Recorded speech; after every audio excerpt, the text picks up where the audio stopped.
నమస్తే అండి. కథ పేరు అనాథ. వాన కురుస్తూ ఉంది. ట్రాఫిక్ లైట్లు, కారు హార్న్ శబ్దాలు, రోడ్డుకి ఇరువైపులా రద్దీ. రోజులాగే రాత్రి 10 గంటలకు పని ముగించుకుని సుధాకర్ అలసిన కళ్ళతో తన అపార్ట్మెంట్ వైపు నడుస్తున్నాడు. చెమట, వర్షపు చినుకులు కలిసిపోయి అతని ముఖంపై జారుతున్నాయి. గేటు దగ్గరికి రాగానే ఓ వృద్ధుడు కనిపించాడు. పాత చొక్కా, తడిసి వణుకుతున్న శరీరం. సుధాకర్ కాసేపు ఆగి జాగ్రత్తగా చూశాడు. తాత, మీరు ఇక్కడ ఎందుకు కూర్చున్నారు? మీ వాళ్ళెవరూ లేరా? నాకు ఎవరూ లేరని అనుకున్నాను బాబు. ఇంట్లో వాళ్ళు లేరు. ఈ నగరం పరాయి అని అనుకున్నాను. కానీ నువ్వు ఆగి అడిగావు కదా, అదే ఒక్క మాట చాలు నాయనా నాకు. ఈ లోకంలో నిజంగా ఎవరు అనాథలు కారు కదా నాయనా. సుధాకర్ ఒక్క క్షణం ఆలోచించాడు.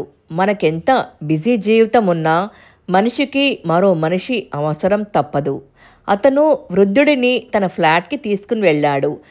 తన భార్య సునీత వెంటనే తువాలు ఇచ్చి వేడి టీ పెట్టింది. పక్కింటి వారు ఎవరో బట్టలు తీసుకొచ్చారు. మరొకరు అన్నం పెట్టారు.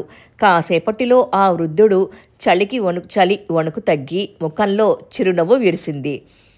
బాబూ, మనిషి ఒక్కరే జీవించలేడు. ఎవరో ఒకరి హృదయంలో మనకు చోటుంటుంది. మాటల్లో అనాథ అనుకోవచ్చు, కానీ వాస్తవానికి మనిషితనం ఉన్నంత వరకు ఎవరూ ఒంటరులు కాదు. ఆ రాత్రి వర్షం ఆగిపోయింది. వీధి దీపాల కింద నీరు మెరిసింది. సుధాకర్ తన మనసులోనే అనుకున్నాడు, ఈ లోకంలో ఎవరూ అనాథలు కారు.